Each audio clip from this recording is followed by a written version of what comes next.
ออกมา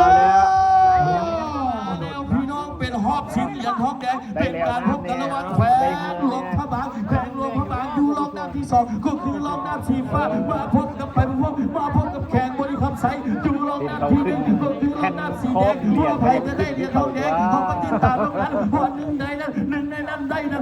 ทีมเดียวแข่งเดียวได้เขาต้องติดตามกันพี่น้องเอ้ยเอาละเว้ยใครจะได้ค่อยเหรียญของคอกับปั้นเหรียญของคอกับปั้นไอ้น้ำแขวงบริคำใสอยู่รอบน้ำที่1อยู่เบื้องฟังและอีกแล้วแข่งหัวกระบังอยู่เบื้องฟังรอบน้ำที่2ไล่จี้กันขึ้นมาเบิ่งต่างสายตานี่โบมีไผ่น้ำโบมีไผ่ตามยังเสมอกันอยู่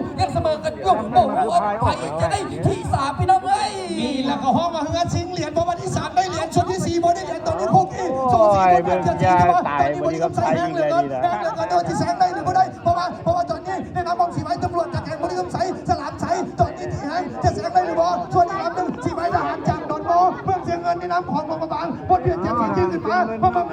มาณ200 เมตรได้ไปจะเอาเจ็ดใสก่อนกันเข้ากันโอ้โหแต่มันดีหัวแล้วมีซูซีกันออกมาแล้วว่าจะเป็นแขนหลวงพระบางหรือว่าแขนบริคำใสจะควรเหรียญทองแดงไปก็ต้องติดตามกันจะกินตัว150 เมตรไปติ่งมาเลยเนาะ